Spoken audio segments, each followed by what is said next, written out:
ಆಸೆಯ ಭಾವ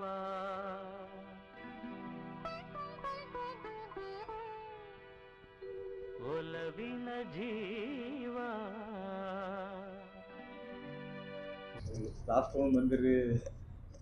done. Sir ನಮಸ್ಕಾರ ರೀ. ನಿಮ್ಮ ಬಗ್ಗೆ ನಾವು ಭಾಳ ಕೇಳಿದ್ವಿ, ಗುಲ್ಬರ್ಗ ಒಳಗ ಕಲಬುರ್ಗಿ ಒಳಗೆ ಭಾಳ ಕೇಳಿವ್ರಿ. ನೀವು 10 ರುಪೀಸಿಗೆ ಪೇಷಂಟ್ಸಿಗೆ ಚಾರ್ಜ್ ಮಾಡ್ತೀರಂತ, 10 ರುಪೀಸಿನೇ. ಆ್ಯಂಡ್ ಒಳ್ಳೆ ಭಾರಿ ಸರ್ವಿಸ್ ಕೊಡ್ಲಿತ್ತೀರಿ. ಕೋವಿಡ್ ಟೈಮ್ನಾಗೂ ಭಾಳ ವರ್ಕ್ ಮಾಡಿರಂತ, ಏನೂ ರೆಸ್ಟ್ ತಗೊಳ್ಳಾರ್ದೆ. ಸೊ ನೀವೇನು ಹೇಳ್ಬೇಕಂತೀರಿ ಸರ್ ಇದ್ರ ಬಗ್ಗೆ? ಇದು ನಾವು ಡಾಕ್ಟರ್ ಆದಮೇಲೆ ಇದು ಸಹಜವಾಗಿ ನಾವು ಮಾಡ್ತಕ್ಕಂಥದ್ದು ಇದು.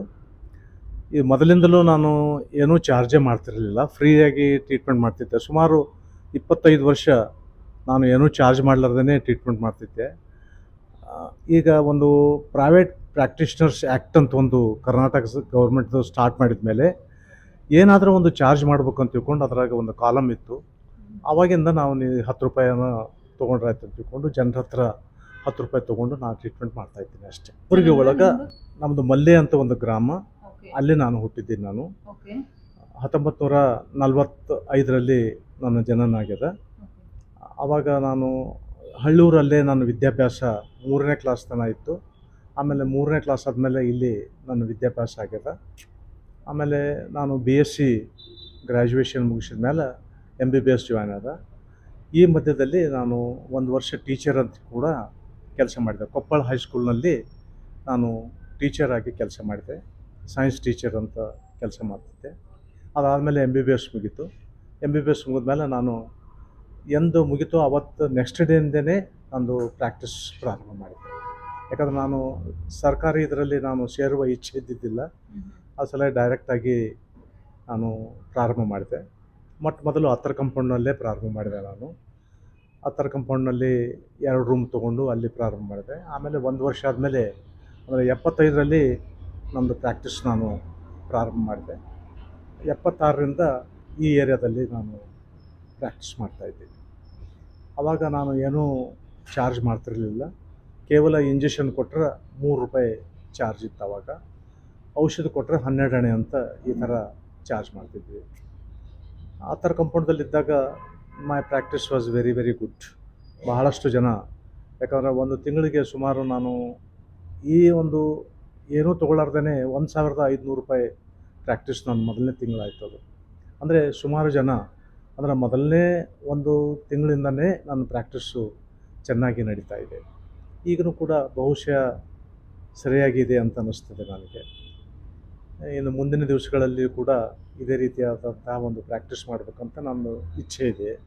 ಅದ್ರ ಪ್ರಕಾರ ಮಾಡ್ಕೊಂಡು ಹೋಗ್ತೀನಿ ನಾನು. ಈ ಏಜ್ ಒಳಗೂ ರೆಸ್ಟ್ ತಗೊಳ್ಳಾರ್ದೆ ಹೆಂಗೆ ಮಾಡ್ತೀರಿ ಸರ್? ಅದು ಹೆಂಗೆ ಇನ್ಸ್ಪಿರೇಷನ್ ಇಲ್ಲ, ಅಂದ್ರೆ ಕೆಲಸ ಮಾಡೋ ಒಂದು ಹವ್ಯಾಸ. ಯಾಕಂದ್ರೆ ಹವ್ಯಾಸ ಇದ್ದ ಸಲಾಗಿ ನಮಗೆ ಏನು, ಯಾಕಂದ್ರೆ ನಾನು 1975ಇಂದ ಪ್ರಾಕ್ಟೀಸ್ ಮಾಡಿದಾಗ ಇವತ್ತಿನವರೆಗೆ ನನಗನ್ನಿಸ್ತದೆ ಯಾವ ಕಾರಣದಿಂದನೂ ನಾನು ಪ್ರಾಕ್ಟೀಸು ಬ್ರೇಕ್ ಆಗಿಲ್ಲ. ಇನ್ನು ಬೇರೆ ಊರಿಗೆ ಹೋದಾಗ ಮಾತ್ರ ಇರಲಿಕ್ಕೆ ಸಾಧ್ಯ ಆಗಂಗಿಲ್ಲ, ಅದಕ್ಕೆ ಇದಾಗ್ತದೆ. ಇದಾದಮೇಲೆ ನಾವು ಬೇರೆ ಬೇರೆ ಕೆಲಸಗಳನ್ನು ಕೂಡ ಮಾಡ್ತಾಯಿದ್ವಿ.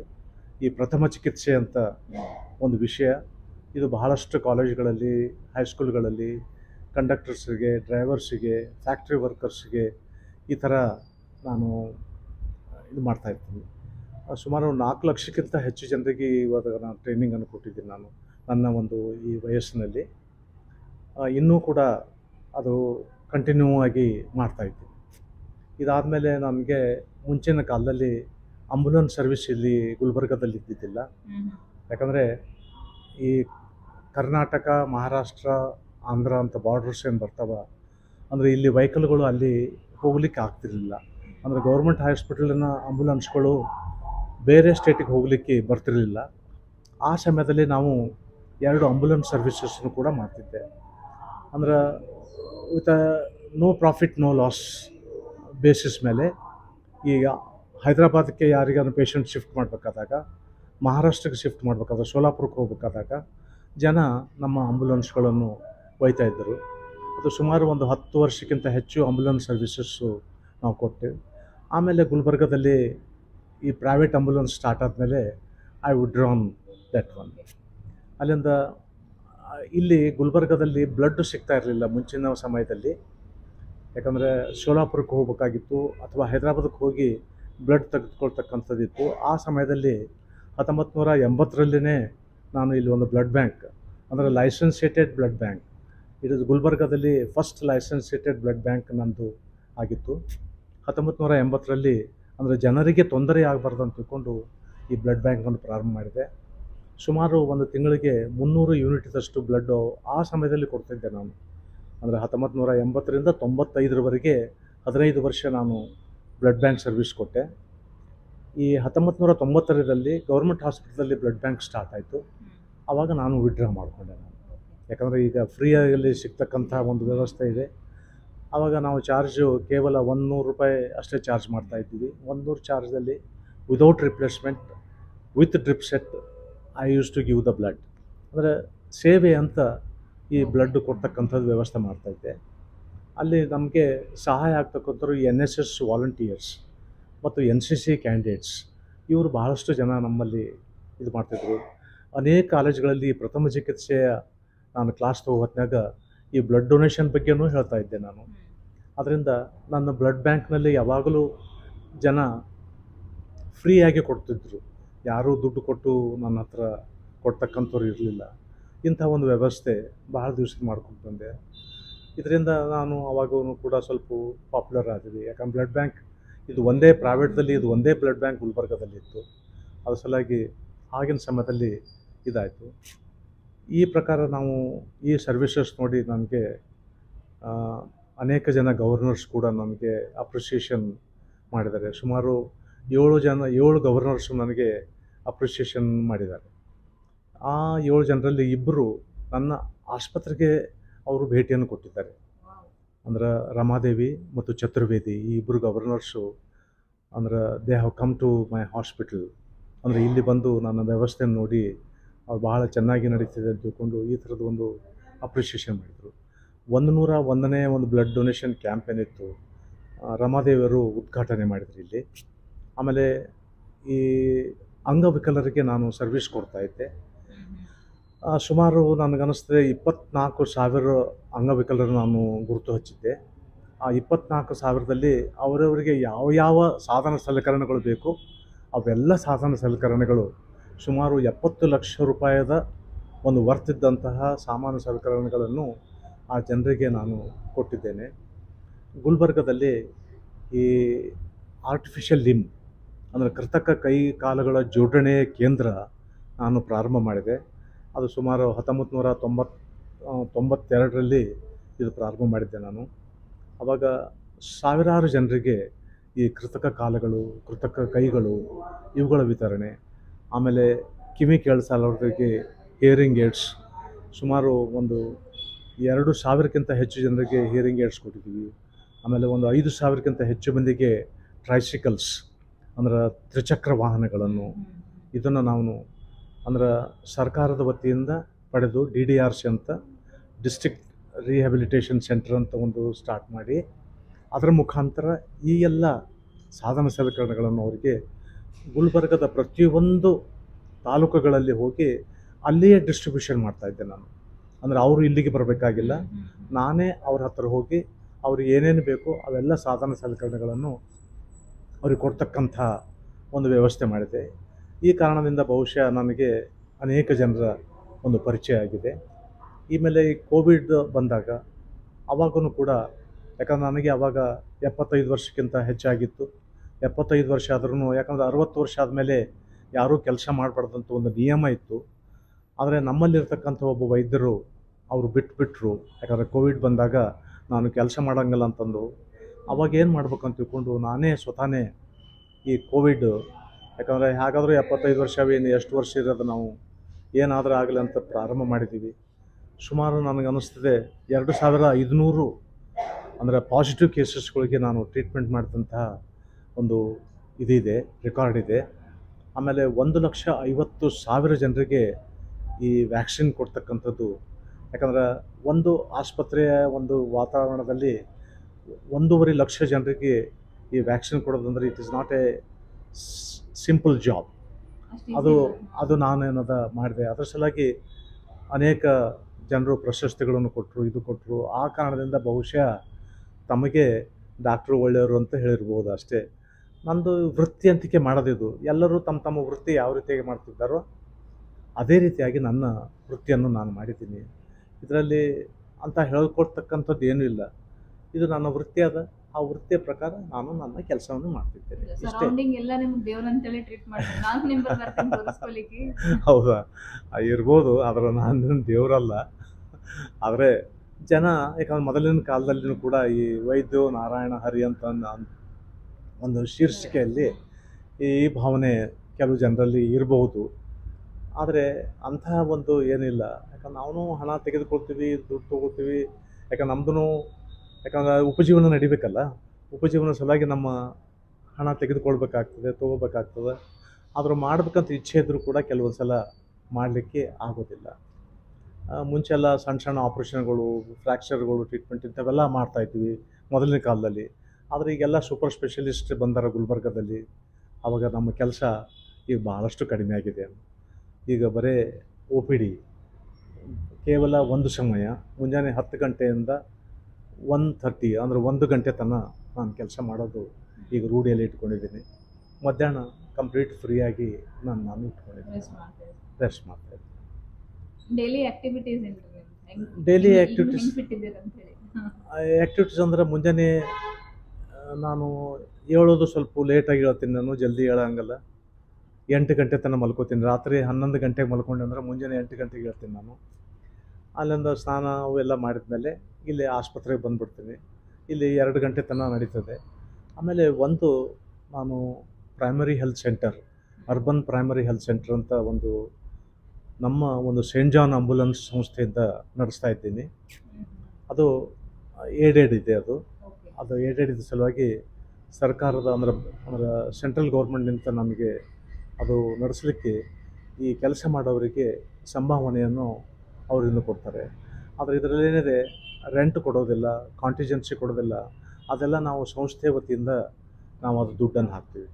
ದುಡ್ಡನ್ನು ಹಾಕಿ ನಾವೆಲ್ಲ ಆ ಒಂದು ಸಂಸ್ಥೆ ನಡೆಸ್ತೀವಿ. ಇದರಿಂದ ಏನದ RCH ಅಂತ, ಅಂದರೆ ರೀಪ್ರೊಡಕ್ಟಿವ್ ಚೈಲ್ಡ್ ಹೆಲ್ತಲ್ಲಿ ಇರ್ತಕ್ಕಂಥ ಏನು ಫಲಾನುಭವಿಗಳಿದ್ದಾರೆ ಅವ್ರಿಗೆಲ್ಲರಿಗೂ ಉಚಿತವಾಗಿ ಚಿಕಿತ್ಸೆಯನ್ನು ಕೊಡ್ತೀವಿ ನಾವು. ಅಂದರೆ ಪ್ರೆಗ್ನೆಂಟ್ ವುಮೆನ್ಗೆ, ಅಲ್ಲಿಂದ ಚಿಲ್ಡ್ರನ್ಗೆ ಇಮ್ಯುನೈಸೇಷನ್ನು, ಎವ್ರಿಥಿಂಗ್ ಈಸ್ ಫ್ರೀ. ಅಂದರೆ ಸುಮಾರು ನಮ್ಮ ಮಂಗಳವಾರ ಮತ್ತು ಗುರುವಾರ ಇಮ್ಯುನೈಸೇಷನ್, ನಾವು ಈ ಲಸಿಕೆ ಹಾಕುವ ಕಾರ್ಯಕ್ರಮ ನಮ್ಮ ಆಸ್ಪತ್ರೆಯಲ್ಲಿ ನಡೀತದೆ. ಸುಮಾರು 50ರಿಂದ 60 ಜನರು ನಮ್ಮಲ್ಲಿ ಪ್ರತಿ ಮಂಗಳವಾರ ಮತ್ತು ಗುರುವಾರ ಹಾಸ್ಕೊಳ್ತಾರೆ. ಇದರಿಂದ ಏನಾಗ್ತದೆ, ಭಾಳಷ್ಟು ಜನರಿಗೆ ಉಚಿತವಾಗಿ ಈ ಲಸಿಕೆ ಹಾಕುವ ಕಾರ್ಯಕ್ರಮ. ಯಾಕಂದ್ರೆ ಪ್ರೈವೇಟ್ ಆಸ್ಪತ್ರೆಯಲ್ಲಿ ಹೋದಾಗ ಸುಮಾರು 6,500 ರೂಪಾಯಿ ತೊಗೋತಾರೆ ಈ ಲಸಿಕೆ ಹಾಕಲಿಕ್ಕೆ. ಈ 6,500 ಇದ್ದದ್ದು ನಾವು ಇಲ್ಲಿ ಸುಮಾರು 50 ಜನರಿಗೆ ಫ್ರೀಯಾಗಿ, ಅಂದರೆ ಈ ಸಂಸ್ಥೆಯ ಮುಖಾಂತರ ನಾವೇನು ಒಂದು ಸಂಸ್ಥೆ ನಡೆಸ್ತೀವಿ, ಅದರ ಮುಖಾಂತರ ನಾವು ಕೊಡ್ತಾಯಿದ್ದೀವಿ. ಇದಲ್ಲದೆ ಅನೇಕ ರೋಗಗಳಿಗೆ, ಅಂದರೆ ಪ್ರೆಗ್ನೆಂಟ್ ವುಮೆನ್ಗೆ ಐರನ್ ಟ್ಯಾಬ್ಲೆಟ್, ಕ್ಯಾಲ್ಶಿಯಂ ಟ್ಯಾಬ್ಲೆಟ್ ಇವೆಲ್ಲ ಫ್ರೀ ಅದ. ಅಂದ್ರೆ ಕಂಪ್ಲೀಟಾಗಿ ತಾಯಿ ಮತ್ತು ಮಕ್ಕಳ ಒಂದು ಸಂರಕ್ಷಣೆಯ ಒಂದು ಹೊರೆ ಏನದ, ನಾವು ಅದನ್ನು ಪೂರ್ತಿ ಮಾಡ್ತಾಯಿದ್ದೀವಿ. ಈ ರೀತಿಯಾಗಿ ನಾವು ಇಲ್ಲಿ ಅಂದರೆ ಮಧ್ಯಾಹ್ನ ಟೈಮ್ನಾಗೆಲ್ಲ ಅದೆಲ್ಲ ಕೆಲಸ ಮಾಡ್ಕೊತಿರ್ತೀನಿ ನಾನು. ಅಂದ್ರೆ ತಾಯಿ ಮಕ್ಕಳ ಒಂದು ಇದ್ರ ಬಗ್ಗೆ, ಅಲ್ಲಿಂದ ಹದಿಹರಿಯದ ಬಗ್ಗೆ ಏನೋ ಸಮಸ್ಯೆಗಳಿದ್ದರೆ ಅವ್ರ ಬಗ್ಗೆ, ಆಮೇಲೆ ಸೈಕ್ಯಾಟ್ರಿಕ್ ಪ್ರಾಬ್ಲಮ್ ಏನಾದರೂ ಇದ್ದರೆ ಅವ್ರ ಬಗ್ಗೆ, ಇಂಥವ್ರ ಬಗ್ಗೆ ಅಂದ್ರೆ ಒಂದೊಂದು ವಾರಗಳು ಫಿಕ್ಸ್ ಮಾಡಿದ್ದೀವಿ. ಅದು ಅಂದ್ರೆ ಇಂಥ ವಾರ ಬಂದರೆ ಇದು, ಇಂಥ ವಾರ ಬಂದರೆ ಇದು ಅಂತಂದು ಈ ಥರ ಒಂದೊಂದು ವಾರ ಒಂದೊಂದು ಕೆಲಸಗಳನ್ನು ಮಧ್ಯಾಹ್ನ ಸಮಯದಲ್ಲಿ, ಯಾಕಂದರೆ 1 ಗಂಟೆಗೆ ಮನೆಗೆ ಹೋದ್ಮೇಲೆ ಊಟ ಮಾಡಿ ಮತ್ತೆ ಒಂದು ಸ್ವಲ್ಪ ರೆಸ್ಟ್ ತೊಗೊಂಡು ಮತ್ತೆ ಬರ್ತೀನಿ. ಮತ್ತೆ ಬಂದು 5-5:30 ಗಂಟೆ ತನಕ ಮತ್ತೆ ಕೂಡ್ತೀವಿ. ಆದರೆ ಆವಾಗ ಯಾರು ಹಣ ಕೊಟ್ಟರೆ ಪೇಷಂಟ್ ನೋಡೋಂಗಲ್ಲ. ಆವಾಗ ಕೇವಲ ಫ್ರೀ ಇದ್ದಂಥ ಪೇಷಂಟ್ಗಳಿಗೆ ಮಾತ್ರ ನೋಡ್ತೀನಿ ಆವಾಗ. ಇಷ್ಟು ನನ್ನ ದಿನಚರ್ಯ ಅದನ್ನು ನೋಡಿ. ಮೋದಿಯವರು ನಮಗೆ ವಿಶೇಷವಾಗಿ ಒಂದು ಪ್ರಶಂಸೆಯ ಪತ್ರವನ್ನು ಕೊಟ್ಟರು ಅವರು. ಆಮೇಲೆ ಕರೋನಾ ವಾರಿಯರ್ ಅಂತ ಒಂದು ಬಿರುದನ್ನು ಕೊಟ್ಟರು ಅವರು. ಅಂದ್ರೆ ಈ ಕರೋನಾ ವಾರಿಯರ್ ಬಿರುದಿಂದ ನಮಗೆ ಮತ್ತೆಷ್ಟು ಕೆಲಸ ಮಾಡ್ಬೇಕಂತ ತಿಳ್ಕೊಂಡು, ಯಾಕಂದ್ರೆ ಮೋದಿಯವರು ನನಗೆ ಇದು ಮಾಡಿದ್ದಾರೆ ಅಂತ ತಿಳ್ಕೊಂಡು ಮತ್ತೆ ಹುರುಪ್ ಬಂದು ನಾವು ಕೆಲಸ ಮಾಡ್ತಕ್ಕಂಥದ್ದು. ಈ ಸಮಯದಲ್ಲಿ ನನಗನ್ನಿಸ್ತದೆ 3 ತಿಂಗಳು ಅಥವಾ 6 ತಿಂಗಳವರೆಗೆ ನಾವು ಮನೆ ಒಳಗೆ ಎಂಟ್ರ್ ಆಗಿಲ್ಲ. ಅಂದರೆ ಹೊರಗಿನ ಒಂದು ರೂಮ್ನಲ್ಲೇ ನಮಗೆ ಅದು ಎಲ್ಲ ವ್ಯವಸ್ಥೆ ಇತ್ತು, ಊಟ ಮಾಡೋದು ಇದು ಮಾಡೋದು ಎಲ್ಲ. ಅಂದ್ರೆ ನನ್ನ ಮಕ್ಕಳಿಗೆ ನನ್ನ ಹೆಂಡತಿಗೆ ಎಲ್ಲಿದು ಬೇನೆ ಬರ್ತದೆ ತಿಳ್ಕೊಂಡು ಒಳಗೆ ಹೋಗ್ತಕ್ಕಂಥದ್ದು ನಾನು ಮಾಡಲಿಲ್ಲ. ಅದು ಒಂದು 6 ತಿಂಗಳ ಸ್ವಲ್ಪ ಸಮಸ್ಯೆ ಆಯಿತು. ಮೋದಿಯವರು ಕೊಟ್ಟದ್ದು ಸಲ ಖುಷಿಯಿಂದ ಅದು ನಾವು ಕೆಲಸ ಮಾಡಿದ್ವಿ ಅಷ್ಟೇ. ಆ ರೀತಿ ಆದಮೇಲೆ ಮತ್ತು ನಮ್ಮಲ್ಲಿ ಇಲ್ಲಿ MLA MP ಮತ್ತು ಬೇರೆ ಬೇರೆ ಜನ ಅನೇಕ ಸಂಘ ಸಂಸ್ಥೆಗಳು ನಮಗೆ ಆನರ್ ಮಾಡಿದರು. ಅಂದರೆ ಫಾರ್ಮಸಿ ಡಿಪಾರ್ಟ್ಮೆಂಟು, ಇದ್ರ department, college, medical college, even the government ಅಂದರೆ ಡಿಸ್ಟ್ರಿಕ್ಟ್ ಅಡ್ಮಿನಿಸ್ಟ್ರೇಷನ್ ಅಂದರೆ ಡೆಪ್ಟಿ ಕಮಿಷನರ್ಸು ಇವರೆಲ್ಲ ಏನದ ನಮಗೆ ಆನರ್ ಮಾಡಿದರು. ಅಂದ್ರೆ ಭಾಳಷ್ಟು ಜನರು ಅಂದರೆ all VIPs they use to come to me. ಅಂದ್ರೆ ಅನೇಕ ಜನ VIPಗಳು ಡಾಕ್ಟ್ರ್ ಹತ್ರ ಅಂದ್ರೆ ಕೇರ್ಫುಲ್ಲಾಗಿ ಅವರು ಕೊಡ್ತಾರೆ ಅಂತ ತಿಳ್ಕೊಂಡು ಭಾಳಷ್ಟು ಜನ ಇಲ್ಲಿ ಬರ್ತಕ್ಕಂಥದ್ದು ಇದ್ದಿತ್ತು. ಅದೇ ರೀತಿಯಾಗಿ ಕೆಲವು ಜನ ಅಂದ್ರೆ ಹೆಣ್ಮಕ್ಕಳಿಂದ ವ್ಯಾಕ್ಸಿನ್ ತೊಗೊಂಗಲ್ಲ ಅಂತ ತಿಳ್ಕೊಂಡು, ಯಾಕಂದ್ರೆ ನಮ್ಮಲ್ಲಿ ನರ್ಸ್ಗಳು ವ್ಯಾಕ್ಸಿನ್ ಕೊಡ್ತಿರ್ತಾರೆ, ಅಂಥವ್ರು ಕೆಲವು ಜನ ನಮ್ಮಲ್ಲಿ ಬರ್ತಿದ್ರು. ಸರ್ ನಾವು ಹೆಣ್ಮಕ್ಳು ಕೊಟ್ಟರೆ ತೊಗೊಂಗಲ್ಲ ಅನ್ನೋ ಹಾಗೆ, ಆಯ್ತರಪ್ಪ ನಾನು ಕೊಡ್ತೀನಿ ಅಂತ ಹೇಳಿ ಐ ಯೂಸ್ ಟು ಗಿವ್. ಯಾಕಂದ್ರೆ ಕೆಲವೊಂದು ಧರ್ಮದವರು, ಕೆಲವೊಂದು ಇದರವರು ಅಂಥವರೆಲ್ಲ ಅವರು ಕೆಲವು ಜನರಿಂದ ನಾನು ತೆಗೆದುಕೊಳ್ಳೋಂಗಲ್ಲ, ಏನು ಮಾಡೋಣ ಅನ್ನೋ ಹಾಗೆ ನಾನು ಅಂತಿದ್ದೆ, ನಾನು ಕೊಡ್ತೀನಪ್ಪ ನಿಮ್ಗೆ, ನೀವು ಬರ್ರಿ, ಅದ್ರ ಬಗ್ಗೆ ಏನು ಚಿಂತೆ ಮಾಡಬೇಡ್ರಿ ಅಂತಂತಿದ್ವಿ. ಹೀಗಾಗಿ ಅನೇಕ ಜನರು ಅಂದ್ರೆ ಈ ಥರದ ಕರೋನಾ ವ್ಯಾಕ್ಸಿನ್ ತೆಗೆದುಕೊಳ್ಳೋದು, ಆ ಮೋದಿ ಪ್ರಶಂಸೆ ಬಂದಮೇಲೆ ಬಹಳಷ್ಟು ಜನರ ಒಂದು ಪರಿಚಯ ನನಗಾಯಿತು ಅಂತ ನನಗೆ ಅನ್ನಿಸ್ತದೆ. ನಾನು ಯಾವಾಗ ಪ್ರಾಕ್ಟೀಸ್ ಸ್ಟಾರ್ಟ್ ಮಾಡಿದೆ ಆ ಟೈಮ್ದಲ್ಲಿ ನಾನು ಗುಲ್ಬರ್ಗ ವಾಸಿ ಇದ್ದ ಸಲುವಾಗಿ ಅನೇಕ ನಮ್ಮ ಫ್ರೆಂಡ್ಸ್ ಆಗಲಿ, ಇಲ್ಲಿ ಇರ್ತಕ್ಕಂಥ ಸುತ್ತಮುತ್ತಲಿನ ಜನರು, ಯಾಕಂದರೆ ಗಾಜಿಪುರದಲ್ಲೇ ನನ್ನ ಎಜುಕೇಷನ್ ಇದ್ದಾಗ ಇಲ್ಲೇ ಇದ್ದೆ ನಾನು. ಆ ಸಲುವಾಗಿ ಬಂದವರೆಲ್ಲ ನನಗೆ, ಯಾಕಂದ್ರೆ ನನ್ನ ಹೆಸರು ಮಲ್ಹಾರ್ ಅಂತ, ಯಾರೂ ಮಲ್ಹಾರ್ ಅಂತ ಕರಿತಿದ್ದಿಲ್ಲ ನನಗೆ, ಮಲ್ಯ ಅಂತ. ಇದು ಈಗ ಉದಾಹರಣೆಗೆ ನಮ್ಮ ದೋಸ್ತಿದ್ರು ಮಲ್ಯನೇ ಅಂತ ಹೇಳ್ತಾರೆ, ಯಾಕಂದರೆ ಈಗ ನೀವು ಕೇಳಿರ್ಬೋದು. ಆವಾಗ ನಾನು ಪ್ರಾಕ್ಟೀಸ್ ಚಾಲು ಮಾಡಿದಾಗ ನಮ್ಮಲ್ಲಿ ಒಬ್ಬರು ಕಂಪೌಂಡ್ರ್ ಇದ್ದರು, ಹಳೇ ವಯಸ್ಸಿನವರು, ಸುಮಾರು 65 ವರ್ಷನವ್ರು ಇದ್ದರು. ಅವರು ಯಾರಾದರೂ ಮಲ್ಯಹನ ಅಂತ ಕೇಳಿದ ಕೂಡಲೇ ಅವ್ರು ಸಿಟ್ಟು ಬರ್ತಿತ್ತು ಅವರಿಗೆ. ಯಾಕೆ ಹಿಂಗೆ ಇವು ಮಲ್ಯ ಅಂತ ನೀವು ಮಲ್ಲಾರಾವ್ ಅನ್ರಿ ಅಂತ ಹಿತಂದು ಅಂತಿದ್ರು ಅವರು. ಅದಕ್ಕೆ ನಾನೇನು ಮಾಡಿದೆ, ಇನ್ನೇನು ಮಾಡೋದು, ನನ್ನ ಊರ ಹೆಸರು ಮಲ್ಯ ಅಂತ. ಆ ಸಲುವಾಗಿ ನನ್ನ ಬೋರ್ಡ್ನಲ್ಲಿ ನನ್ನ ಹೆಸರು ಮಲ್ಯ ಅಂತ ಇಟ್ಕೊಂಡ್ಬಿಟ್ಟೆ, ನಾನು ಮಲ್ಲಾರಾವ್ ಮಲ್ಯ ಅಂತ ಮಾಡಿದೆ ನಾನು. ಅದಕ್ಕಾಗಿ ಯಾರು ಮಲ್ಯ ಅಂತಂದ್ರೂ ಕೂಡ ನನಗೇನು ವ್ಯತ್ಯಾಸ ಆಗಲಾರ್ದಂಥ ಒಂದು ಸ್ಥಿತಿ ಉಂಟಾಯಿತು. ಆ ಸಲುವಾಗಿ ಈ ಊರಿನ ಹೆಸರು, ನನ್ನ ಹೆಸರು ಈಗ ಸರ್ನೇಮ್ ಮಾಡ್ಕೊಂಡಿದ್ದೀನಿ. ಮುಂದೆ ಮಕ್ಕಳಿಗೂ ಕೂಡ ನಿನಗೆ ಇದೇ ಚಲೋ ಅದ, ನಾನು ಇದರಂತೆ ಮುಂದೆ ಬಂದಿದ್ದೀನಿ, ಅದ್ರ ಸಲುವಾಗಿ ಇದೇ ಸರ್ನೇಮ್ ಇರಲಿ ಅಂತ ತಿಳ್ಕೊಂಡು ಈ ಥರ ನಾನು ಹೇಳಿದೆ, ಇದು ಮಾಡಿದ್ದೀನಿ ಅಷ್ಟೇ. ಏನಿಲ್ಲ, ನಿದ್ದೆ ಮಾಡ್ತಿದ್ರು ಅಂತ ಹೇಳೋ ಅಷ್ಟೇ. he has been a very simple man, that's all. ಅಂದರೆ ನಾರ್ಮಲ್ ಆಗಿ ಇಲ್ಲ, ಸಾಮಾನ್ಯವಾಗಿ ಏನಪ್ಪ ಅಂದರೆ ವೆರಿ ಆರ್ಡಿನರಿಯಾಗಿ ವಿದ್ಯಾರ್ಥಿಗಳು ಹೇಗಿರ್ತಾರೆ ಅಷ್ಟೇ ಇದ್ರು ಅವರು, ಅದೇ ಅವ್ರ ಸ್ಪೆಷಾಲಿಟಿ. ಹೌದಾ? ಹಾಂ, ಹಿ ಹ್ಯಾಸ್ ಬೀನ್ ಸಿಂಪಲ್ ಮ್ಯಾನ್. ನಾ ಹೇಳಿದ್ನಲ್ಲ, ಇನ್ನೂವರೆಗೂ ಒಂದು ದಿವಸನೂ ಯಾವುದೇ ಫಂಕ್ಷನ್ ಇರಲಿ ಏನಾರು ಇರಲಿ ಸೂಟ್ ಹಾಕ್ಕೊಂಡಿದ್ದಂತೂ ನಾನು ನೋಡೇ ಇಲ್ಲ. ಕೋಟ್ನೂ ಇಲ್ಲ ಅವ್ರ ಬಳಿ. ಅವ್ರ ಹತ್ರ ಟೈ ಇರಬಹುದು, ಟೈ ಕಟ್ಟಿಲ್ಲ ಅವ್ರು ಎಂದು. ಇದ್ರ ಮೇಲೆ ನೀವು ವಿಚಾರ ಮಾಡ್ಬೋದು. ಅಂದರೆ ಯಾರೋ ಇನ್ನೊಬ್ಬರಿಗೆ ಇಂಪ್ರೆಸ್ ಮಾಡಲಿಕ್ಕೆ ಸಿಂಪಲ್ ಆಗಿರೋದಂತಲ್ಲ, ಅವ್ರು ಇರೋದೇ ಹಾಗೆ. ಯಾಕಂದರೆ ನಾನು 1960ರಿಂದ ನೋಡ್ತಾ ಬಂದೀನಿ ಡಾಕ್ಟರ್ ಸಾಹೇಬ್ರಿಗೆ ಅಂತ ಹೇಳ್ತಾ ಇದ್ದೀನಿ. ನಾವೆಲ್ಲ ಕ್ಲಾಸ್ಮೇಟ್ಸ್ ಅಂತಲೂ ಹೇಳಿದ್ದೀನಿ. ಸೊ ಹೀಗಾದ್ಮೇಲೆ ಆ್ಯಂಡ್ ಈವನ್ ದವಾಖಾನೆ ಒಳಗೆ ನಾನು ಬಿಡ್ರಿ, ನಾನಂತೂ ಫ್ರೆಂಡು ಯಾರೋ ಒಬ್ರು ಆರ್ಡಿನರಿ ಮುಂದೆ ಬಂದರೂ ಅವ್ರಿಗೆ ಅದೇ ಟ್ರೀಟ್ಮೆಂಟ್ ಇರ್ತದೆ. ಸೊ ಅಂದರೆ ಅವ್ರ ಜೊತೆ ಹೇಗೆ ಬಿಹೇವ್ ಮಾಡೋದು, ಅವ್ರು ಡಿಸ್ಕ್ರಿಮಿನೇಷನ್ ಇಲ್ಲ. ಯಾವುದೇ ಥರ ಏನಪ್ಪ ಅಂದ್ರೆ ಅವ ಬಡವನಿದ್ದಾನೆ, ಅವ್ನ ಕೈಲಾಗೋದಿಲ್ಲ, ಇವನೇನು ದುಡ್ಡು ಕೊಡ್ತಾನೆ, ಇವ್ರ ಬಳಿ ಏನದೇ, ಈ ನೆವರ್ ಥಿಂಗ್ಸ್ ಲೈಕ್ ದ್ಯಾಟ್. ಸಿಂಪಲ್ಲಾಗಿ ಅವ್ರು ತನ್ನ ಕರ್ತವ್ಯ ಏನದಲ್ಲ ಅದು ಮೋಸ್ಟ್ ಇಂಪಾರ್ಟೆಂಟ್. ಅವ್ರ ಬಳಿ ಹೇಳಿದ್ನಲ್ಲ, ದುಡ್ಡು ಇರದಿದ್ರೆ ಹೆಚ್ಚು ಕಡಿಮೆ ಆದ್ರೆ ಇದೊಂದು ಸ್ವಲ್ಪ ದುಡ್ಡು ತೊಗೊಂಡು ಹೋಗೋ ಮುಂದೆ ಒಂದಿಷ್ಟು ಏನಾದರೂ ಚೆಂದ ತಿಂದು ಹೋಗು. ಮಾಲ್ ನ್ಯೂಟ್ರಿಷನ್ ಅದ ನೋಡಪ್ಪ, ಹುಡುಗ ಹೆಂಗಿದ್ದಾನೆ, ಇವ್ರು ಹಿಂಗೆ ಕರ್ಕೊಂಡು ತಿರುಗಾಡ್ತಾರೆ ಹುಡುಗರು. So this is very difficult for people. ಇವತ್ತು ನಾಳೆ ದುಡ್ಡು ಇರಲಾರ್ದೆ ಯಾರೂ ಏನೂ ಮಾಡೋದೇ ಇಲ್ಲ. ಜೋಬ್ನಾಗಿನ ದುಡ್ಡು ಖರ್ಚು ಮಾಡಿ ಯಾರಾದರೂ ಟ್ರೀಟ್ಮೆಂಟ್ ಕೊಡೋದಂದರೆ ಇವರೊಬ್ಬರೇ. It is so difficult these days for Kannada ಹೇಳ್ಬೇಕಾ? ಗುರುರಾಜ್ ಶ್ರೀನಿವಾಸರಾವ್ ಹರ್ವಾಳ್ಕರ್, ನಾನು ಗೌರ್ಮೆಂಟ್ ಕಾಲೇಜ್ ಗುಲ್ಬರ್ಗದಲ್ಲಿ 2005ರವರೆಗೆ ಕೆಮಿಸ್ಟ್ರಿ ಪ್ರೊಫೆಸರಾಗಿ ಕೆಲಸ ಮಾಡ್ತಾಯಿದ್ದೆ. ಗುಲ್ಬರ್ಗದವನೇ ನಾನು. ಡಾಕ್ಟರ್ ಮಲ್ಲಾರರಾವ್ ಮಲ್ಲೆ, ನಾನು, ಡಾಕ್ಟರ್ ರಮಾಕಾಂತ್ ಕುಲಕರ್ಣಿ, ಕೆಲವು ಜನ ಹಳೆಯ ಜನ, ದೋಸ್ ಆರ್ ಆಲ್ರೆಡಿ ಅಬೌವ್ 75. ನಾವೆಲ್ಲ ಏನಂದರೆ ಹೈಸ್ಕೂಲ್ನಲ್ಲಿ ಕ್ಲಾಸ್ಮೇಟ್ಸು. ನಡೀತದೆ ಹಿಂಗೆ ಹೇಳಿದ್ರೆ? ಹಾಂ. ಮಲ್ಲಾರರಾವ್ ಮಲ್ಲೆ ನನಗೆ 1960ಇಂದ 63ವರೆಗೆ NV ಸ್ಕೂಲ್ನಲ್ಲಿ ನಾವೆಲ್ಲ ಫ್ರೆಂಡ್ಸು. ಮುಂದೆ ಕಾಲೇಜಲ್ಲಿ ನಾನು BScಯಲ್ಲಿದ್ದೆ. ಅವ್ರು ನನಗಿಂತಲೂ ನನ್ನ ಜೊತೆನೇ ಇದ್ದರು ಆಲ್ಮೋಸ್ಟ್.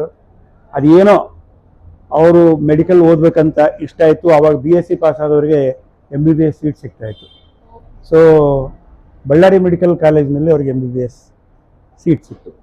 ನಾನು ಬರೀ BSc ಮಾಡಿ ಮುಂದೆ MSc PhD ಎಲ್ಲ ಮಾಡ್ಕೊಂಡು ಕಾಲೇಜಲ್ಲಿ ಪ್ರೊಫೆಸರಾಗಿ ಕೊನೆಗೆ ರಿಟೈರ್ ಆಗಿದೆ. But it did not affect our friendship. ನಾವೇನಪ್ಪ ಅಂದರೆ ಆಗಿನಿಂದ ಇಲ್ಲಿವರೆಗೂ ಒಬ್ರಿಗೊಬ್ರು ಸಿಂಗ್ಯುಲರ್ನಲ್ಲೇ ಮಾತಾಡ್ಕೊಂಡು ಇರ್ತೀವಿ ನಾವು. ಅಂದರೆ ಕ್ಲೋಸ್ ಫ್ರೆಂಡ್ಸ್. ನೋಡಿ ಅವ್ರಿಗೆ ಏನಪ್ಪ ಅಂದರೆ ಇವ್ರು ಏನಪ್ಪ ಇಷ್ಟು ಡಾಕ್ಟರ್ ಜೊತೆ ಇಷ್ಟು ಫ್ರೀಯಾಗಿ ಮಾತಾಡ್ತಾರೆ, ಇವ್ರು ಯಾರು ಅಂತ ಬೇರೆಯವರಿಗೆ ಅನಿಸ್ಬೋದು. ಒಂದು ನಾನು ಏನು ಅಬ್ಸರ್ವ್ ಮಾಡಿದ್ದೀನಿ ಮಲ್ಲಾರರಾವ್ ಬಗ್ಗೆ ಅಂದರೆ, ಹಿ has been a very simple man right from his childhood. That I have seen. For example, ಅವರು MBBS ಮಾಡಿ ಬಂದಾಗ 74ನಾಗೆ ದಿನಕ್ಕೆ 20 ರೂಪಾಯಿ ಕಲೆಕ್ಷನ್ ಆದ ಕೂಡಲೇ ಎದ್ದು ಬಿಡ್ತಿದ್ದ ಅವನು. ಹೌದಾ? ಡಾಕ್ಟ್ರು 20 ರೂಪಾಯಿ ಯಾಕಪ್ಪ ಇಷ್ಟು ಬೇಗನೆ ಬಂದು ಅಂದರೆ, ನಾವು ಫ್ರೆಂಡ್ಸ್ ಎಲ್ಲ ಭೇಟಿ ಆಗ್ತಿದ್ವಿ, ಒಬ್ರಿಗೊಬ್ರು ಭೇಟಿ ಆದಾಗ 20 ರೂಪಾಯಿ ಆಯ್ತಪ್ಪ ಇವತ್ತಿನ ಕಲೆಕ್ಷನ್ನು ಸಾಕು ನನಗೆ ಅಂತ. ಆವಾಗ 2 ರೂಪಾಯಿನೋ 3 ರೂಪಾಯಿನೋ ಚಾರ್ಜ್ ಮಾಡ್ತಾ ಇದ್ದ ಅವನು. ಯಾವಾಗ? 74. ಈ ಕಂಪ್ಲೀಟೆಡ್ ಇಸ್ MBBS ಇನ್ 1974. ಇನ್ನೊಬ್ಬರು ಸೀನಿಯರ್ ಡಾಕ್ಟರ್ ಇದ್ದರು ಗುಲ್ಬರ್ಗದಲ್ಲಿ, ಡಾಕ್ಟರ್ ಪಳ್ನಿಟ್ಕರ್ ಅಂತ. ಅವರ ಹಾಸ್ಪಿಟಲಲ್ಲಿ ಹೋಗಿ ಕೂತ್ಕೊಂಡು ಪೇಷಂಟ್ಸಿಗೆ ನೋಡ್ತಿದ್ದ. ಅವ್ರಿಗೆ ಏಜ್ ಆಗಿತ್ತು. ಅಲ್ಲಿನೂ ಪೇಷಂಟ್ಸಿಗೆ 2 ರೂಪಾಯಿ ಚಾರ್ಜ್ ಮಾಡ್ತಾಯಿದ್ದ. ನಮ್ಮ ಮನೆಗೆ ಇನ್ನೂವರೆಗೂ ನಮ್ಮ ಮನೆಯಲ್ಲಿ ಯಾರಿಗೆ ಏನಾದ್ರೂ, ಅಫ್ಕೋರ್ಸ್ ನಾವು ಫ್ರೆಂಡ್ಸ್ ಇದ್ದೀವಿ, ಬೇರೆ ವಿಷಯ. I have not paid M A single Pai. ಇಲ್ಲಿವರೆಗೂ ಅವರಿಗೆ ಒಂದು ದುಡ್ಡು ಕೊಟ್ಟಿಲ್ಲ ನಾನು. ಫ್ರೆಂಡ್ಸ್ ಹತ್ರ ಅದು ತೊಗೊಳ್ಳೋದು ಪ್ರಶ್ನೆನೇ ಬರೋದಿಲ್ಲ ಅಂತ ಹೇಳ್ತಾನೆ ಅವನು. ನಂದೇ ಹೌದಪ್ಪ ಸರಿ, ಇಂಜೆಕ್ಷನ್ಗಾದ್ರೂ ದುಡ್ಡು ಎಲ್ಲಿದು ಬರ್ತದೆ, ನೀನು ತಂದಿಟ್ಟಿರ್ತೀಯಲ್ಲ, ನಾಮಿನಲ್ ಆದರೂ ತಗೋ ಅಂದರೆ ಅವನು ನಾಮಿನಲ್ ತೊಗೊಳಕ್ಕೂ ರೆಡಿ ಇಲ್ಲ. ಈ ಸಚ್ ಎ ನೈಸ್ ಪರ್ಸನ್. 10 ರೂಪಾಯಿ ಡಾಕ್ಟ್ರಲ್ಲಿ, 20 ರೂಪಾಯಿ ಡಾಕ್ಟ್ರಲ್ಲಿ, he is accessible to any common person. ಎಷ್ಟೋ ಸಲ ಏನು ಪರಿಸ್ಥಿತಿ ಅಂದರೆ, ಅವರು ಬಂದ ಪೇಷಂಟ್ಸ್ ಮುಖ ನೋಡಿ, ಅವ್ರ ಪರಿಸ್ಥಿತಿ ನೋಡಿ, ಅವ್ರು ಹಾಕಿದ ಬಟ್ಟೆ ನೋಡಿ, ಅವರು ಉಂಡಿರ್ತಾರೋ ಇಲ್ಲೋ ಅನ್ನೋದು ಅವ್ರ ಮುಖ ನೋಡಿದರೆ ಗೊತ್ತಾಗ್ತದೆ. ಮಾಲ್ ನ್ಯೂಟ್ರಿಷನ್ ಆದ ಮಕ್ಕಳನ್ನು ಕರ್ಕೊಂಡು ಬಂದಿರ್ತಾರೆ. ಅದನ್ನೆಲ್ಲ ನೋಡಿ ಅವ್ರು ದುಡ್ಡು ಕೊಡ್ಲಿಕ್ಕೆ ಬಂದರೆ, ಇದರಿಂದ ಹೋಗ್ತಾ ಹೋಗ್ತಾ ಎಲ್ಲಾದರೂ ಟಿಫನ್ ಮಾಡ್ಕೊಂಡು ಹೋಗು, ನನಗೇನು ದುಡ್ಡು ಬೇಡ ಅಂತೇಳಿ ತಂದಲ್ಲೇ ಇದ್ದಿದ್ದು ಕೆಲವು ಸ್ಯಾಂಪಲ್ಸ್ ಆಗಲಿ, ಬೇರೆ ಔಷಧಿ ಆಗಲಿ ಕೊಡ್ತಾಯಿದ್ದ. ಬಟ್ ಅವ್ರದ್ದು ಏನಂದರೆ ಕೆಲಸದ ವೈಖರಿನೇ ಬೇರೆ. ಇಲ್ಲಿ ಈ ಯಾವ ಏರಿಯಾದಲ್ಲಿ ಅವ್ರು ಪ್ರಾಕ್ಟೀಸ್ ಮಾಡ್ತಾ ಇದ್ದಾರಲ್ಲ, ಅಕ್ಕಪಕ್ಕದಲ್ಲಿ ಅಂತೂ he is like A god. ಎಲ್ಲರೂ ಏನಪ್ಪ ಅಂದರೆ ಹೋಗಿ ಅವ್ರ ಹತ್ರ ನಾವು ಇನಿಬಿಷನ್ ಏನೂ ಇಲ್ಲ. Any person can go and approach. ಯಾರೇ ಹೋಗಿ ಅವರಿಗೆ ಅಪ್ರೋಚ್ ಮಾಡ್ಬೋದು. ಅಷ್ಟು ಒಳ್ಳೆ ಮನುಷ್ಯ. ಗೊತ್ತಾಯ್ತಾ? ಎಷ್ಟೋ ಸಲ ನನಗೆ ಆ ಪೇಷಂಟ್ಸನ್ನು ನೋಡ್ಕೊಂಡು ಒಳಗೆ ಹೋಗ್ಲೋ ಬೇಡ, ಫ್ರೆಂಡ್ಸ್ ಇದ್ದೀವಿ, ಬೇರೆಯವ್ರಿಗೆ ಏನು ಗೊತ್ತು ನಾವು ಫ್ರೆಂಡ್ಸ್ ಅಂತ, ಅದಕ್ಕೆ ಒಳಗೆ ಹೋಗ್ಲೋ ಬೇಡ ಅಂತ ನನಗೆ ಅನ್ನಿಸ್ತಾ ಇರ್ತದೆ. ಬಟ್ ಇವತ್ತು ನೋಡಿ, ಈಗ ನಾನು ಬಂದಿದ್ದೀನಿ ಅವ್ರಿಗೆ ಮೀಟ್ ಆಗಲಿಕ್ಕೆ. Even though we are locals, we meet not regularly, but whenever we meet we are so close and will be talking to each other very freely. ಈ ಥರ ಇದೆ. ಹಾಂ, ಅವ್ರದ್ದು ಹೈಲೈಟ್ಸ್ ಹೇಳ್ಬೇಕಂದ್ರೆ, ಬರೀ MBBS ಮಾಡಿದ್ರು ಸಹಿತ ಅವ್ರು ನನಗನ್ಕೆ ಹಿಂದಿನ ಕಾಲದಲ್ಲಿ ಕೈಗುಣ ಅಂತಿದ್ರು ನೋಡ್ರಿ. ಹಾಂ, ಕೈಗುಣ. ಯಾರಿಗೆ ಕೇಳಿದ್ರು ನನ್ನ ಫ್ರೆಂಡ್ಸು, ನನ್ನ ಸ್ಟೂಡೆಂಟ್ಸು, ಎಷ್ಟೋ ಜನ ಡಾಕ್ಟರ್ಸ್ ಇದ್ದಾರೆ. First consultation will be with Mallararao Malle. ಯಾಕಂದರೆ I have got lot of faith in him. ಅವ್ನು ಮಿನಿಮಮ್ ಮೆಡಿಸಿನ್ಸ್, ಮ್ಯಾಕ್ಸಿಮಮ್ ರಿಸಲ್ಟ್ಸ್. ಹೆಚ್ಚಿಗೆ ಅಡ್ಡದಿಡ್ಡಿ ಔಷಧಿ ಪಟ್ಟಿ ಇಷ್ಟುದ್ದ ಇರೋದಿಲ್ಲ. ಅವ್ರು ಸ್ವಲ್ಪ ಔಷಧಿ ಕೊಟ್ಟು ನಮಗೇನಪ್ಪ ಅಂದರೆ, ನೋಡಿ ಅದೆಲ್ಲ ಬೇಡಪ್ಪ, 2 ದಿವಸ ತಗೋ, 3 ದಿವಸ ತಗೋ, ಈಗ everything will be all right ಅಂತ. ಸೊ ನನ್ನ ಮಗಳಿದ್ದಾಳೆ ಪುನಾದಲ್ಲಿ. ಏನಾರ ಪ್ರಾಬ್ಲಮ್ ಆದರೆ ನಾನು ಅಲ್ಲಿ ಹೋದಾಗ ಆ ಮಲ್ಲ ಕಾಕನ ನಂಬರ್ ಕೊಡು, ನಾನು ಫೋನ್ ಮಾಡ್ತೀನಿ, ಅದು ಏನು ಔಷಧಿ ಏನು ನಾನು ಕೇಳ್ಕೊತೀನಿ ಅಂತ. ಅಲ್ಲಿಂದ ಫೋನ್ ಮಾಡಿ ಕೇಳಿ ಅದಕ್ಕೊಂದು ಪ್ರಿಪೇರ್ ಮಾಡಿಕೊಂಡು ತನಗೆ ಏನಾದರೂ ನೆಸಸರಿ ಇದ್ದರೆ ಅಲ್ಲಿ ಮತ್ತೆ ಬೇರೆ ಡಾಕ್ಟರ್ ಹತ್ರ ಹೋಗ್ತಾರೆ. ಈಗಲೂ ಈವನ್ ಟುಡೇ. ಹೌದಾ? ಅವ್ರು ನಿಜವಾಗಿ ಕೆಲಸ ಮಾಡಿದ್ದೇನಪ್ಪ ಅಂದರೆ, ಹೈಲೈಟ್ ಆದದ್ದು ಗುಲ್ಬರ್ಗದಲ್ಲಿ ಗೊತ್ತಾದದ್ದು, ವೈ ಗುಲ್ಬರ್ಗ ನ್ಯಾಷನಲ್ ಲೆವೆಲ್ ಅವ್ರ ಬಗ್ಗೆ ಗೊತ್ತಾಗಿದ್ದು ಯಾವಾಗಂದರೆ ಕೋವಿಡ್ ಬಂದಾಗ I think tirelessly he worked. Every day he would be coming in contact with so many patients who were affected with COVID or infected with COVID. ಆದರೂ ಸಹಿತ ಈ never wood care. ಏನಾಗೋದಿಲ್ಲಪ್ಪ, ಏನಾಗ್ತದೆ, ದೇವ್ರಿದ್ದಾನೆ ಅಂತಿದ್ದವನು. ಎಷ್ಟೋ ಜನ ಹೆದರ್ತಿದ್ರು, ಮಾಸ್ಕ್ ಹಾಕ್ಕೊಂಡು ಅದು ಮನೆಗೆ ಹೊರಗೆ ಬರಲಿಕ್ಕೆ ಹೆದರ್ತಾ ಇದ್ರು. ಅಂಥ ಟೈಮ್ನಲ್ಲಿ every day several patients got ಏನಂತಿರೋದು ಕೋವಿಡ್ ವ್ಯಾಕ್ಸಿನ್ ಕೊಡ್ತಾ ಇದ್ದವನು. ನಾವೆಲ್ಲ ಫ್ಯಾಮಿಲಿಯವರೆಲ್ಲ ಬಂದು ಅವ್ನು ಹೇಳ್ತಿದ್ದೆ, ಬೇಗನೆ ಬಂದು ಈ ಕಡೆಯಿಂದ ಬಂದು ಎಷ್ಟೋ ಜನರಲ್ಲಿ ಮಧ್ಯದಲ್ಲೇ ಬಂದು ನಾವು ಕೊಡಿಸ್ಕೊಂಡು ಹೋದರೆ ಬೇರೆಯವ್ರಿಗೆ ಅಬ್ಜೆಕ್ಟ್ ಆಗ್ತದೆ ಅಂತ ಅವ್ರು ಫ್ರೀ ಇದ್ದಾಗ ನಾವೆಲ್ಲ ಮಾಡ್ಕೊಂಡು ಹೋಗ್ತಿದ್ವಿ. ಅವ್ನ ಸರ್ವೀಸಸ್ ಎಷ್ಟಿತ್ತಂದರೆ ಇಮಿಡಿಯೇಟ್ ಯಾರಿಗೇನಾದರೂ ಆಗಿತ್ತಂದರೆ ನೀವು ಇಂಥಲ್ಲಿ ಹೋದರೆ ಅಲ್ಲೆಲ್ಲಾದರೂ ಜಾಗ ಇದ್ದರೆ ಅಲ್ಲಿ ಹೋಗಿ ಅಡ್ಮಿಟ್ ಆಗಿರಿ, ಇವತ್ತು ಇಮಿಡಿಯೇಟ್ಲಿ ಹೋಗ್ರಿ. Depending upon the urgency of the case you would advise them to go and get admitted in different types of hospitals depending upon the availability.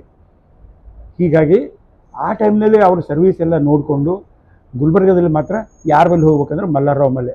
And I am very proud to say that he has been my classmate throughout all these year. 60ಇಂದ ನಮ್ಮದು ಸಂಬಂಧ, ನಮ್ಮದು ಅವ್ರದ್ದು 1960ಇಂದ to this date. So it is 63 years. ನಾವು ಹೈಸ್ಕೂಲಿಂದ ಓದ್ತಾ ಮುಂದೆ ಕಾಲೇಜು ಎಲ್ಲ ಓದ್ಕೊಂಡು. ಹೇಳೋ ತಾತ್ಪರ್ಯ ಏನಂದರೆ ಒಂದೇ ಮಾತಿನಲ್ಲಿ ಅವರು ವರ್ಕ್ ಏನಪ್ಪ ಅಂದರೆ ಇಲ್ಲಿ ಮಾಡಿರೋ work, and he is not after any award or any citation or anything like that. Citations and awards come seeking Dr. Mallarao Malle, ಗೊತ್ತಾ? ಸೊ ಆ ಟೈಮ್ನಲ್ಲಿ ಅದನ್ನೆಲ್ಲ ಅಸೆಸ್ಮೆಂಟ್ ಮಾಡಿ, I don't know whether it was government agency or somebody, his name was recommended for his services to the prime minister of India. So prime minister of India ಅವರು ನರೇಂದ್ರ ಮೋದಿಯವರು, ಮಾನ್ಯರಾದ ನರೇಂದ್ರ ಮೋದಿಯವರು ಅವ್ರ ಸರ್ವೀಸಸ್ನೆಲ್ಲ ಕೊಂಡಾಡಿ ಅವ್ರಿಗೇನಪ್ಪ ಅಂದರೆ ಎಂಥ ಪತ್ರ ಅಂತಾರೆ, service for services rendered appreciate ಮಾಡಿ ಏನಂದರೆ ಒಂದು ಲೆಟರ್ ಆಫ್ ಅಪ್ರಿಸಿಯೇಷನ್ ಏನಪ್ಪ ಅಂದರೆ ಕಳಿಸ್ಕೊಟ್ಟಿದ್ದಾರೆ. ಅವತ್ತು ನಾನೇನಪ್ಪ ಅಂದರೆ ಫೇಸ್ಬುಕ್ನಲ್ಲಿ ಹಾಕಿಬಿಟ್ಟೆ. ನಾನು ಫೇಸ್ಬುಕ್ನಲ್ಲಿ ಹಾಕಿದ್ಮೇಲೆ ನನ್ನ ಎಷ್ಟು ಜನ ರಿಲೇಟಿವ್ಸ್ ಫಾರಿನ್ನಲ್ಲಿದ್ದಾರೆ ಅವರೆಲ್ಲ please convey on our behalf that your friend has worked tirelessly during Covid days ಅಂತ ನನಗೇನಪ್ಪ ಅಂದರೆ ಎಷ್ಟೋ ಜನ ಬಂತು ಫೇಸ್ಬುಕ್ನಲ್ಲಿ, ಎಷ್ಟೋ ಜನ ಬರೋದು. So I feel very proud to say something about doctor Mallarao Malle. Even today he is running 77 because if he is my classmate, we are all the same. 76 ಮುಗಿದಿದೆ, ಈಗ 77 ಏನೋ ನಡೆದಿದೆ. Even now he is not tired. ಆದರೆ age always tells. ಅದಕ್ಕೆ ಈಗ morning ಮಾತ್ರ ಒಂದು 9 ಗಂಟೆ ಅಥವಾ 10 ಗಂಟೆಯಿಂದ 2 ಗಂಟೆವರೆಗೂ ವರ್ಕ್ ಮಾಡ್ತಾರೆ. Always he is available. His hospital or clinic is always full with patients and his services are available. and ಜನರಿಗೆ ಬೇಕಾದಷ್ಟು ಹೆಲ್ಪ್ ಮಾಡಿ ಇದ್ದಷ್ಟು ದುಡ್ಡು ತೊಗೋತಾರೆ. ಅದು ದುಡ್ಡು ಇಂಜೆಕ್ಷನ್ ಕೊಟ್ಟರೆ ಒಂದು 30 ರೂಪಾಯಿ, ಇಂಜೆಕ್ಷನ್ಗೆ ಒಂದು 20, ಕನ್ಸಲ್ಟೇಷನ್ ಒಂದು 10, ಏನೂ ಇಲ್ಲ ಅಂದರೆ ಒಂದು 10, 20 ಏನು ಇದ್ದಷ್ಟು ಕೊಟ್ಟು ಹೋಗ್ರಮ್ಮ ಅಂತ ಹೇಳ್ತಾರೆ. ಈ ರೀತಿಯಾಗಿ ಅವರು ಮಾಡ್ತಾ ಇದ್ದಾರೆ. Is not after money is after him in whichever form it comes. So even ನಾವು he leads a very simple life, very simple I can say. ಅವ್ರು ಎಲ್ಲೂ ಯಾವುದೋ ಫಂಕ್ಷನ್ಗೆ ಸೂಟು ಬೂಟು ಟೈ ಹಾಕ್ಕೊಂಡು ಹೋಗಿದ್ದನ್ನ ಇನ್ನೂವರೆಗೂ ನೋಡಿಲ್ಲ. ಒಂದು ಪ್ಯಾಂಟು, ಒಂದು ಓಪನ್ ಶರ್ಟ್ ಹಾಕ್ಕೊಂಡು ಅವರು ಜೀವನ ನಡೆಸ್ತಾ ಇದ್ದಾರೆ. This much I can say about doctor Mallarao Malle. Thank you.